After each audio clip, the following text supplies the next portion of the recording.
모든 소원 기도의 제목 예수님 닮기 원함이라. 예수님 형상 나에게 위해 세상의 모험하게 졌네. 예수님 닮기 내가 원하네. 날 구원하신 예수님을 내 마음속에 지금 교도사 주님의 형상 인치소서.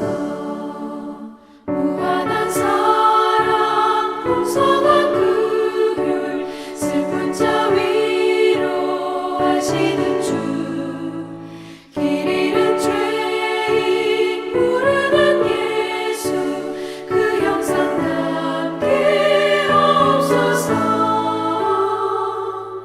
예수님 닮기 내가 원하네. 날 구원하신 예수님을 내 마음속에 지금 교도사 주님의 형상 인치소서.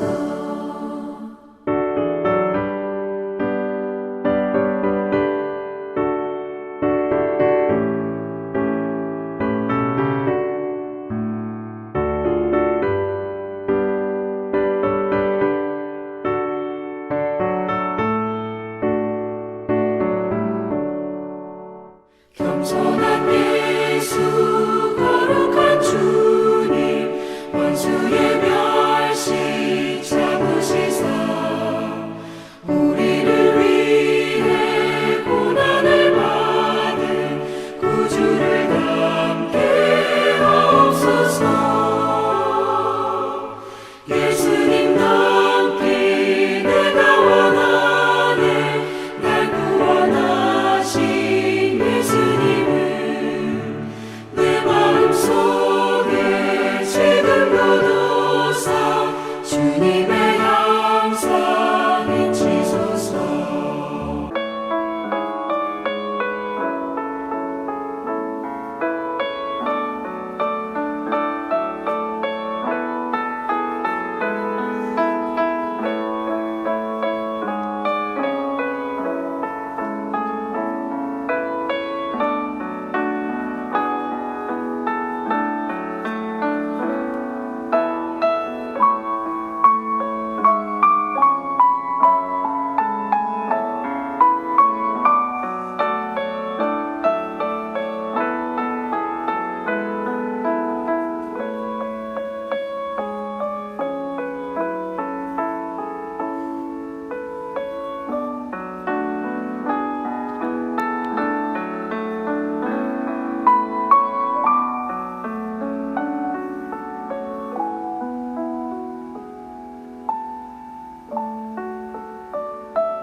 야고보서 3장 1절에서부터 12절 말씀 교독하겠습니다. 1절 말씀.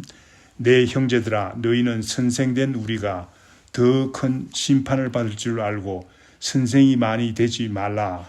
우리가 다 실수가 많으니 만일 말에 실수가 없는 자라면 곧 온전한 사람이라 능히 온몸도 굴레 씌우리라.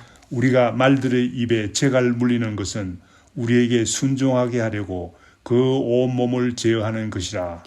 또 배를 보라. 그렇게 크고 광풍에 밀려가는 것들을 지극히 작은 키로서 사공의 뜻대로 운행하나니 이와 같이 혀도 작은 지체로 돼 큰 것을 자랑하도다. 보라 얼마나 작은 불이 얼마나 많은 나무를 태우는가. 혀는 곧 불이요 불이 세계라. 혀는 우리 지체 중에서 온몸을 더럽히고 삶의 수레바퀴를 불사르나니 그 사르는 것이 지옥불에서 나느니라. 여러 종류의 짐승과 새와 벌레와 바다의 생물은 다 사람이 길들일 수 있고 길들여 왔거니와 혀는 능히 길들일 사람이 없나니 쉬지 아니하는 악이요 죽이는 독이 가득한 것이라. 이것으로 우리가 주 아버지를 찬송하고 또 이것으로 하나님의 형상대로 지어받은 사람을 저주하나니 한 입에서 찬송과 저주가 나오는도다. 내 형제들아 이것이 마땅하지 아니하니라. 샘이 한 구멍으로 어찌 단물과 썬물을 내겠느냐. 12절 말씀 다 같이. 내 형제들아 어찌 무화과 나무가 감람 열매를 포도나무가 무화과를 맺겠느냐. 이와 같이 짠물이 단물을 내지 못하느니라. 아멘. 우리의 언어 생활에 믿음과 신앙이 나타납니다.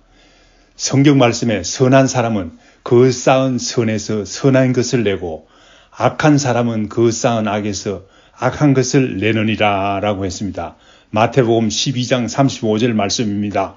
이는 우리 마음에 진실한 믿음과 신앙을 쌓아둘 때에 급해서 넘어져도 선한 신앙적인 말이 나오는다는 말이고, 그러나 평소에 마음속에 악한 것을 많이 쌓아두면 불신앙적인 삶을 살게 되면 자기도 모르게 입에서 악한 말이 나오게 된다는 말입니다.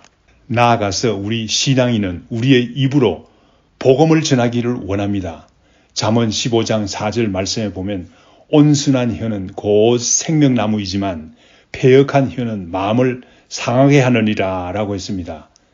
복음을 전할 때 기억해야 되는 말씀입니다. 따뜻하고 위로하는 말은 죽어가는 사람을 살리는 생명나무와 같습니다. 그러나 거짓된 말은 사람들의 마음을 상하게 하고 죽이는 결과를 가져옵니다. 진정한 믿음을 가진 신앙인들은 그 혀에서 따뜻하고 위로하는 말, 살리는 말을 할 수 있어야 되겠습니다. 말이 거칠면 마음이 상하게 되고 아무리 좋은 메시지를 전해도 마음에 와닿지 않습니다. 그러므로 진정한 믿음의 소유자들은 말에 크게 조심을 해야 합니다. 그래서 야고보 선생은 본문 말씀 1절에서 4절에서 말을 조심하라고 합니다. 1절 말씀에 선생된 우리가 더 큰 심판을 받게 된다고 합니다. 읽어보겠습니다. 내 형제들아 너희는 선생된 우리가 더 큰 심판을 받을 줄 알고 선생이 많이 되지 말라라고 했습니다. 선생된 사람들이 왜 더 큰 심판을 받게 됩니까? 선생된 사람들은 다른 사람들을 가르치는 책임을 맡은 사람들입니다. 그러므로 성실한 마음으로 모든 가르침을 준비해야 합니다. 그런데 잘 준비된 마음과 지식과 하나님께서 주시는 지혜로 가르쳐야 합니다.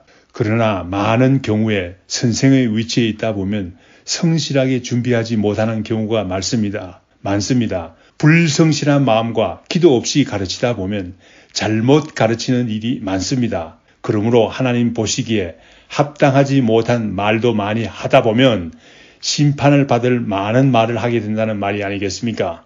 그래서 선생이 많이 되지 말라는 말이 아닙니까? 선생 되려는 고상한 뜻을 가진 사람을 막는 말이 아니죠. 잘 가르치는 선생이야 늘 더 많이 필요합니다. 성실하게 준비되지 못하여 실수를 너무 많이 하는 선생이 되려면 차라리 안 되는 것이 낫다는 말이 아닙니까? 선생이라고 자처하는 사람들 중에 많은 경우에 준비되지 않은 사람들이 있습니다. 남을 가르치는 말은 하기가 쉽습니다. 그러나 그 말씀대로 행하기는 어렵습니다. 그러므로 행함이 따르는 진정한 믿음을 가르치기 쉽지 않습니다. 그래서 선생이 많이 되지 말라는 말입니다. 또한 선생이 많이 되지 말라는 말에는 행함이 따르는 진정한 믿음을 가지고 가르치라는 말입니다.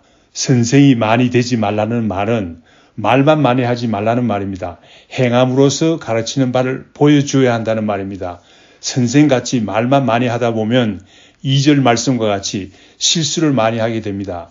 말을 많이 하면 자신이 가르친 대로 다 지키기가 힘들지 않습니까?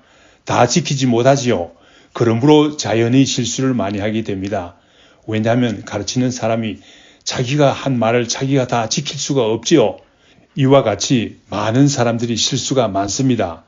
그러나 자신이 가르치는 말을 잘 지킬 수가 있다면 온전한 사람이라고 하는 것입니다. 2절 하반절 말씀 읽겠습니다. 곧 온전한 사람이 능히 온 몸도 굴레 씌우리라. 온 몸도 굴레 씌우리라는 말은 자신이 가르치는 대로 행하는데 자신의 몸을 굴레 씌워서라도 가르치는 대로 행하는 것을 말합니다. 온전한 믿음을 가진 사람은, 진정한 믿음을 가진 사람들은 자신의 몸에 굴레를 씌워서라도 다른 사람을 가르친 대로 지킨다는 말입니다. 자신이 가르친 대로 지키기가 쉽지 않지 않습니까?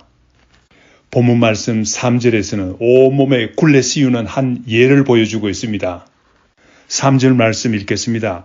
우리가 말들의 입에 재갈 물리는 것은 우리에게 순종하게 하려고 그 온몸을 제어하는 것이라. 여기에서 말은 말하는 말이 아니라 달리는 말을 의미합니다. 사람들은 말의 민첩하고도 대단한 힘을 이용하기를 원합니다. 그러나 말의 야성적인 개성이 살아있는 동안 그 이용 가치가 적습니다. 그래서 말에다 굴레를 씌우지 않습니까? 말에다 굴레를 씌워서 그 큰 힘센 말을 제어하는 것입니다. 그래서 일도 시키고 경마도 하고 여러 가지로 이용하지 않습니까?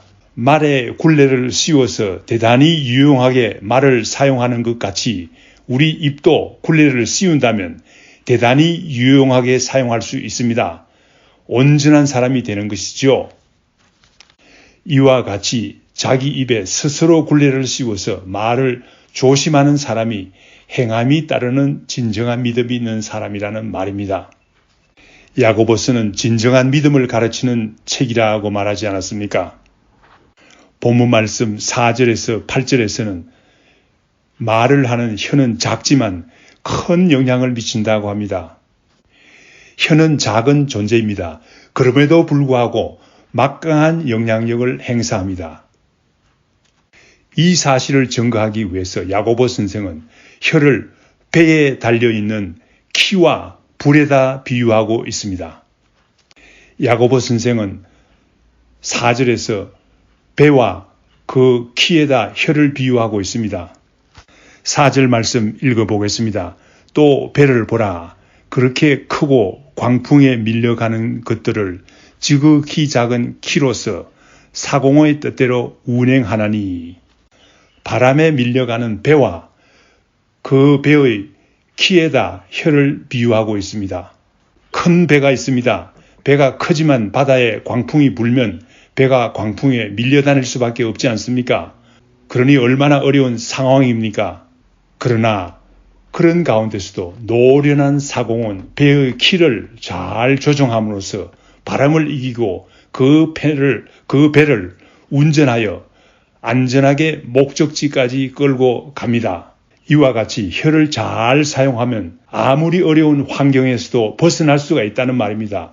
크고도 능력이 있는 일을 할 수 있다는 말입니다. 본문 말씀 5절에서 6절에서는 혀를 불에다 비유하고 있습니다. 5절, 6절 말씀 읽어보겠습니다. 이와 같이 혀도 작은 지체로 돼 큰 것을 자랑하도다. 보라, 얼마나 작은 불이 얼마나 많은 나무를 태우는가. 혀는 곧 불이요 불의 세계라. 혀는 우리 지체 중에서 온몸을 더럽히고 삶의 수레바퀴를 불사르나니 그 사르는 것이 지옥불에서 나느니라. 혀가 작지만 교만한 말을 많이 하며 큰 것을 자랑할 때 온몸에 큰 악영향을 끼치게 된다는 말입니다. 작은 불이 온 산에 불이 번져서 많은 나무를 태우는 것과 같습니다. 그러므로 혀가 곧 불이라는 말입니다. 불이 온 산을 불태우고 망가뜨리는 것처럼 혀는 온몸을 더럽히기도 하고 사람의 일생, 즉 삶의 수레바퀴를 불살아버려서 지옥불과 같이 파멸을 가져오기도 합니다. 혀를 잘 제어하지 못하기 때문입니다. 독일의 히틀러는 특유한 연설로 독일 사람들의 마음을 사로잡았습니다. 히틀러는 청중들을 사로잡는 카리스마가 있었다고 합니다. 그래서 선량한 독일 사람들을 동원시켜서 세계 제2차 대전을 일으키고 유대인을 600만이나 학살했습니다.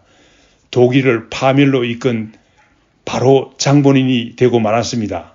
한편 18세기에 영국의 조지 윗필드 목사님은 그의 영향력 있는 설교를 통해서 영국을 복음주의 국가로 몰고 갔습니다. 18세기 영국은 타락해 가고 있었습니다. 그런데 영국을 복음주의 국가로 몰고 가는데 큰 영향을 미친 것입니다. 또한 그 당시에 미국까지 영향을 미쳐서 미국의 대각성 운동을 일으키는데 큰 역할을 합니다. 19세기 무디 선생은 어떻습니까? 무디 선생은 원래 말을 잘 못하는 사람이었습니다. 구두 수성공이었습니다. 교육을 잘 받지 못했습니다. 그러나 그의 설교는 단순했지만 많은 사람들에게 영향을 주었습니다. 그 마음속에 진실한 믿음이 있었기 때문이죠. 무디 선생은 그의 혀로, 그의 설교로 미국의 영적 세계에 큰 영향을 미친 사람이 되었습니다. 본문 말씀 7절에서 8절에서는 사람의 혀를 세상적인 방법으로 길들일 수 없다고 말하고 있습니다. 사람들이 얼마나 재주가 많습니까? 고래도 길들이고 새도 길들이고 심지어는 곤충도 길들입니다. 그래서 유용하게 이용합니다. 그러나 사람의 혀는 길들이기 어렵다는 사실을 말하고 있습니다. 사람의 혀를 길들일 수 있는 사람이 없을 뿐만 아니라 사람의 혀의 독성이 얼마나 지독한지 사람을 죽이고도 남는다고 말하고 있습니다. 남을 중상모략하기도 하고 참소하기도 하고 조소하기도 하고 아첨하기도 하고 이렇게 생각할 때 사람의 혀에 대해서 생각하면 비관적이지 않을 수 없습니다. 그러나 진정한 믿음이 있는 사람이라면 혀를 제어할 수 있다고 말합니다. 왜냐하면 성령님께서 같이 하시기 때문입니다. 성령의 불로 혀를 찢을 때 사람의 심령을 정결하게 합니다. 혀는 심령을 새롭게 하여 그 혀는 심령이 정결케 된 그 혀는 심령을 새롭게 하여 영원한 천국으로 인도합니다. 이사야 6장 5절에서 7절 말씀 읽겠습니다. 이사야 6장 5절 말씀. 그때 내가 말하되 화로다 나여 망하게 되었도다. 나는 입술이 부정한 사람이요 나는 입술이 부정한 백성 중에 거주하면서 만군의 여호와신 왕을 배웠음이로다 하였더라. 그때 그 서랍 중에 하나가 부젓가락으로 제단에서 집은 바 핀 숯을 손에 가지고 내게로 날아와서 그것을 내 입술에 대며 이르되 보라 이것이 내 입에 닿았으니 내 악이 제하여졌고 내 죄가 사하여졌느니라 하더라. 그렇습니다. 이사야는 망하게 된 사람이었습니다. 부정한 입을 가진 사람이었습니다. 부정한 백성 중에 거주하면서 부정한 말을 한 사람이었습니다. 그러나 성령의 불로 찢어졌을 때 내 죄가 사하여졌다고 말하고 있습니다. 그러므로 우리도 성령님의 능력으로 우리의 혀를 제어합시다. 그러나 우리가 진정한 믿음을 가지지 못할 때 우리의 혀가 어떻게 되는지를 9절에서 12절 말씀에서 밝히고 있습니다. 9절 말씀에 보면 우리의 입으로 주 아버지 하나님을 찬송합니다. 같은 입으로 하나님을 형상대로 지은 사람을 받은 사람을 저주합니다. 하나님의 형상대로 지음을 받은 사람을 저주합니다. 그러면 하나님께서 얼마나 섭섭하시겠습니까? 하나님을 저주하는 일이나 다름없지요. 같은 입에서 하나님을 찬송하기도 하고 저주하기도 하는 것이 마땅치 않다고 10절 말씀에서 밝히고 있습니다. 11절 말씀과 같이 하나의 샘에서 단물이 나오기도 하고 썬물이 나올 수도 없지 않습니까? 같은 이유로 우리가 하나님을 찬양하고 또한 하나님의 형상대로 지음받은 사람을 저주할 수 없다는 말입니다. 12절 말씀에서는 어떻게 말하고 있습니까? 우리가 무화과 나무면 무화과 나무 열매를 맺어야죠. 감람나무라면 감람 열매를 맺어야 되겠죠. 포도나무라면 포도를 맺는 나무가 합당하지 않습니까? 그와 같이 우리가 하나님을 찬양하는 입을 가졌다면 하나님을 찬양하는 입으로 하나님의 형상대로 지으심을 입은 사람들을 저주할 수 없죠. 살리는 말을 해야 되겠죠. 진정한 믿음을 가진 성도들이라면 하나님 아버지를 찬송할 뿐만 아니라 하나님의 형상대로 지으심을 받은 사람들이 실수하면 잘못을 범하더라도 저주하기보다는 격려되는 말을 해야 되겠습니다. 살리는 말을 해야 되겠습니다. 다 같이 기도하겠습니다. 오늘 본문 말씀에 저희들은 많은 것을 배웠습니다. 우리의 어느 생활에 믿음과 신앙이 나타난다고 합니다. 선한 사람은 그 쌓은 선에서 선한 것을 내고 악한 사람은 그 쌓은 악에서 악한 것을 내느니라 라고 했습니다. 믿음으로 선한 것을 마음에 많이 쌓아두면 선한 말이 나오고 어렵고 위급한 경우에도 선한 말이 튀어나온다고 합니다. 악한 사람들은 마음속에 악한 생각이 있으므로 악한 말이 쉽게 나옵니다. 주님, 저희들을 보살펴 주시옵시고 믿음으로 선한 것을 많이 마음에 쌓아두게 하옵소서. 그래서 위급할 때라도 선한 말이 많이 나오게 인도하여 주시옵기를 간절히 빌고 원하옵나이다. 우리의 말은 굉장한 능력을 가지고 있습니다. 사람을 살리기도 하고 죽이기도 하는 힘을 가지고 있습니다. 우리의 혀를 잘 다스려 사람들을 살리는 말을 많이 하게 하여 주시옵소서. 하나님께서 진실로 기뻐하시는 귀한 일들을 많이 하게 하여 주시옵소서. 이 모든 말씀 예수님 이름으로 기도드립니다. 아멘. 하늘에 계신 우리 아버지여, 이름이 거룩히 여김을 받으시오며 나라의 임하옵시며 뜻이 하늘에서 이룬 것 같이 땅에서도 이루어지이다.